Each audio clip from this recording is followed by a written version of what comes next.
Assalamualaikum warahmatullahi wabarakatuh. Alhamdulillahirrabbilalamin. Wabihi nasta'inu ala umuri dunya waddin. Wassalatu wassalamu ala asyrafil anbiya'i wal mursalin Sayyidina wa maulana Muhammadin amma ba'd. Yang terhormat Bapak Teguh Muhyiddin M.Hum selaku dosen pengampu mata kuliah logika serta teman-temanku yang saya cintai. Di sini kami kelompok 7 akan presentasikan hasil diskusi dari kelompok kami yang bertemakan generalisasi. Yang pertama, saya akan perkenalkan anggota kelompok dari saya. Yang pertama ada saya, Wingroto Takiyah, NIM 085, dan yang kedua ada Nila Rahmawatika, NIM 086, dan yang terakhir ada Salsabila Fatihah, NIM 087. Baik, materi yang pertama akan saya sampaikan yaitu pengertian generalisasi. Generalisasi secara etimologis berasal dari bahasa Latin, yaitu generalis yang berarti umum, seluruh jenis, semuanya, generaliter pada umumnya dalam arti luas. Dalam kamus ilmiah populer, generalisasi didefinisikan sebagai penyamarataan proses pemikiran yang bertujuan untuk memperoleh pendapat secara menyeluruh bagi umat manusia. Generalisasi dalam ilmu mantik disebut juga istiqra' atau istinbat. Generalisasi secara umum adalah suatu proses penalaran yang bertolak dari sejumlah fenomena individual menuju kesimpulan umum yang mempengaruhi seluruh fenomena jenis dengan fenomena dengan hasil pandangan individual yang diselidiki. Dengan begitu, suatu fenomena dapat diselidiki, berlaku pula bagi fenomena yang belum diselidiki. Sehingga hasil dari penalaran generalisasi tidak pernah sampai pada kebenaran pasti, hanya sebagai kebenaran kemungkinan besarnya saja. Generalisasi banyak didasarkan pada pemeriksaan atas suatu sampel atau contoh dari golongan yang diselidiki. Oleh sebab itu, generalisasi juga disebut induksi tidak sempurna atau tidak lengkap. Jadi dapat ditarik kesimpulan bahwa generalisasi adalah suatu pernyataan umum yang menyimpulkan sejumlah premis-premis yang sama kondisinya. Kemudian materi yang selanjutnya adalah macam-macam generalisasi. Yang pertama ada generalisasi sempurna, yakni generalisasi yang menempatkan seluruh fenomena yang menjadi dasar penyimpulan diselidiki. Misalnya, setelah kita memperhatikan jumlah hari pada setiap bulan pada tahun Masehi, kemudian menyimpulkan bahwa semua bulan Masehi mempunyai hari tidak lebih dari 31 hari. Dalam penyimpulan ini, keseluruhan fenomena yaitu jumlah hari pada setiap bulan kita selidiki tanpa ada yang kita tinggalkan. Generalisasi semacam ini memberikan simpulan yang kuat dan tidak dapat diserang, tetapi tidak praktis dan tidak ekonomis. Kemudian yang kedua ada generalisasi tidak sempurna. Generalisasi berdasarkan sebagian fenomena yang dilakukan untuk mendapatkan simpulan yang berlaku bagi fenomena sejenis yang belum diselidiki. Misalnya, setelah kita menyelidiki sebagian bangsa Indonesia, kita menemukan bahwa mereka adalah manusia yang suka bergotong royong. Atas dasar temuan ini, kita dapat menyimpulkan bahwa bangsa Indonesia adalah bangsa yang suka bergotong royong. Penyimpulan ini termasuk dalam jenis generalisasi tidak sempurna. Kemudian generalisasi juga bisa dibedakan dari segi bentuknya, ada dua, yaitu generalisasi loncatan induktif dan generalisasi tanpa loncatan induktif. Generalisasi loncatan induktif yaitu generalisasi yang tetap bertolak pada beberapa fakta, namun fakta yang digunakan belum mencerminkan seluruh fenomena yang ada. Fakta-fakta tersebut atau proposisi yang digunakan itu kemudian dianggap sudah mewakili seluruh persoalan yang diajukan. Contoh, bila ahli-ahli filologi Eropa melakukan pengamatan terhadap bahasa Jerman, kemudian mereka menarik kesimpulan bahwa dunia ini mempunyai 3.000 bahasa, maka ini telah melakukan suatu loncatan. Kemudian yang selanjutnya adalah tanpa loncatan induktif.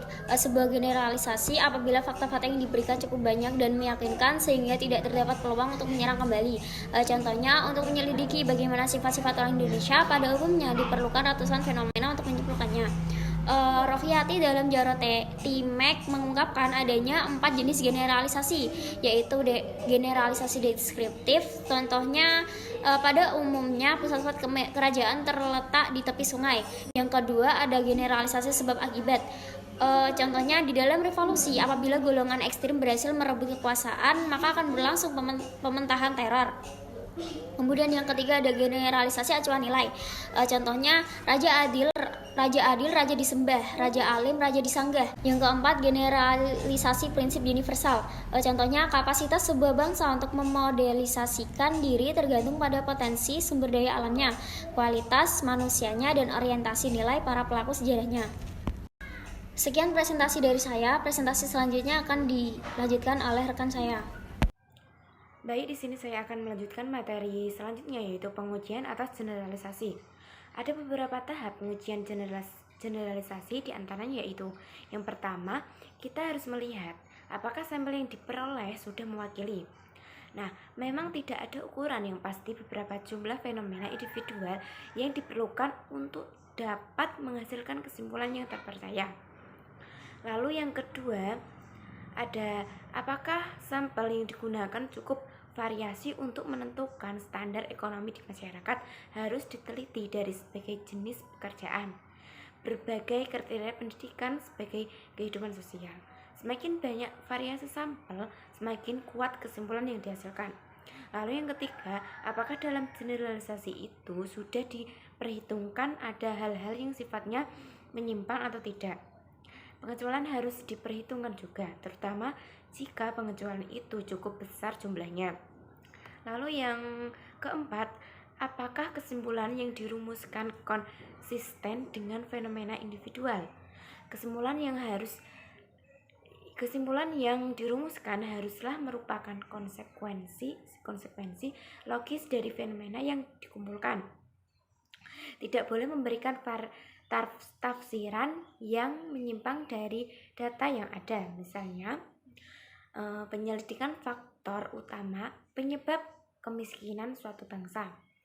Nah, apabila data setiap individu dari sampel yang diselidiki ditemukan faktor rendahnya pendidikan, kurangnya kesenjangan sosial, serta banyaknya pengangguran, lalu disimpulkan bahwa penyebab kemiskinan itu adalah rendahnya pendidikan dan kesenjangan sosial ini tidak merupakan konsekuensi logis dari fenomena yang dikumpulkan. Kesimpulan ini lemah karena meninggalkan suatu faktor analogi, yakni banyaknya pengangguran. Kesimpulan akan lebih lemah lagi bila hanya menyebut karena rendahnya pendidikan. Semakin banyaknya faktor analogi ditinggalkan, semakin lemah kesimpulan yang dihasilkan. Baik, untuk poin yang keempat, yaitu ada generalisasi yang salah. Semakin terpenuhinya syarat-syarat pengujian atas generalisasi, maka semakin tinggi tingkat kepercayaan generalisasinya. Begitu juga sebaliknya. Ada juga kecenderungan umum untuk membuat generalisasi berdasarkan fenomena yang sedikit sehingga tidak mencukupi syarat untuk dibuat generalisasi.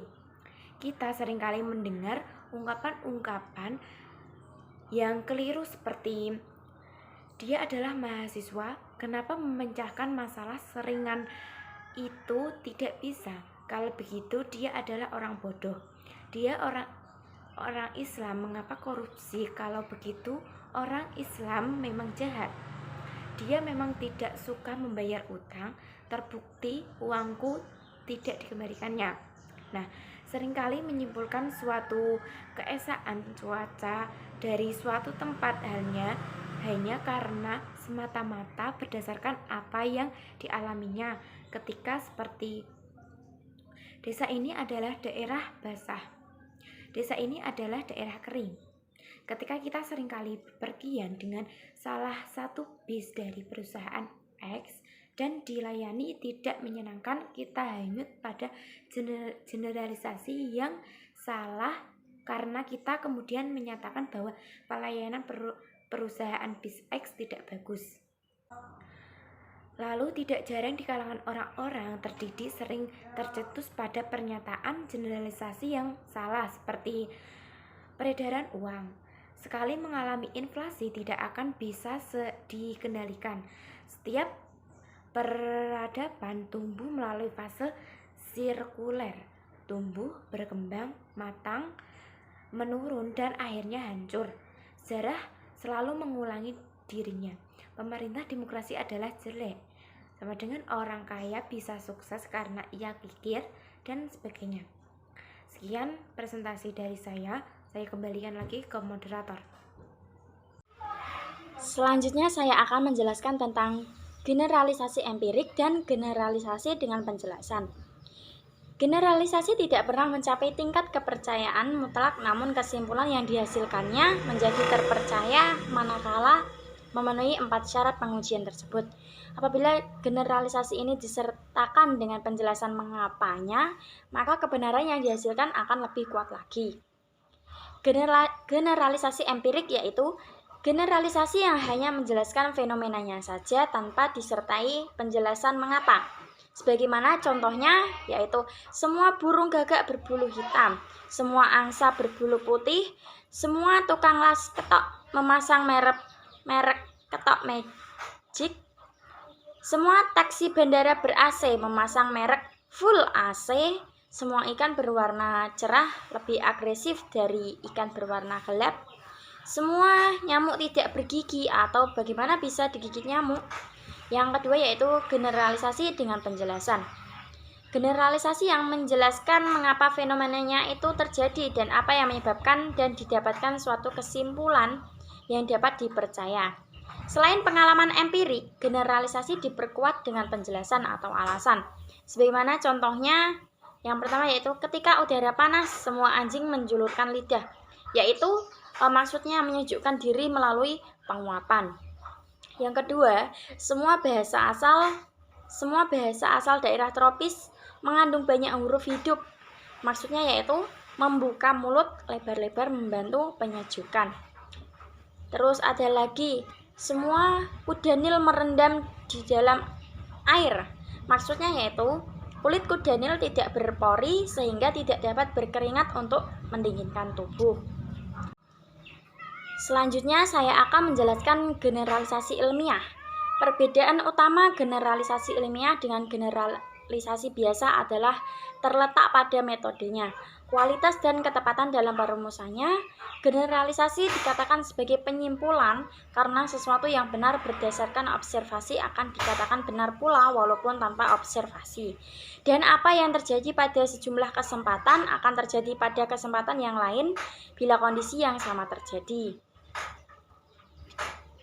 Ada beberapa tanda-tanda penting generalisasi ilmiah, yaitu datanya dikumpulkan dengan observasi yang cermat. Yang kedua yaitu adanya penggunaan instrumen untuk mengukur serta mendapatkan ketepatan serta menghindari kekeliruan sejauh mungkin. Yang ketiga yaitu adanya pengujian, perbandingan serta klasifikasi fakta. Yang keempat yaitu pernyataan generalisasi jelas, sederhana. Yang kelima, observasi atas fakta-fakta eksperimental, hasilnya dirumuskan dengan memperhatikan kondisi yang bervariasi. Yang keenam yaitu dipublikasikan untuk memungkinkan adanya pengujian kembali, kritik dan pengetesan atau generalisasi yang dibuat. Menurut Sukadijo, generalisasi yang baik harus memenuhi 3 syarat, antara lain yang pertama yaitu generalisasi harus tidak terbatas secara numerik. Artinya, generalisasi tidak boleh terkait pada jumlah tertentu. Kalau dikatakan semua A adalah B, maka proposisi itu harus benar. Berapapun jumlah A, proposisi itu berlaku untuk setiap dan semua subjek yang memenuhi kondisi A. Contohnya yaitu semua perempuan adalah cantik. Yang kedua yaitu generalisasi harus tidak terbatas secara spasio-temporal. Artinya, tidak boleh terbatas dalam ruang dan waktu, jadi harus berlaku di mana saja dan kapan saja. Yang seperti contoh yaitu semua dosen adalah orang terpelajar. Yang ketiga yaitu generalisasi harus. Sekian presentasi dari kelompok 7. Apabila ada kesalahan dalam tutur kata mohon dimaafkan. Wabillahi taufiq wal hidayah. Wassalamualaikum warahmatullahi wabarakatuh.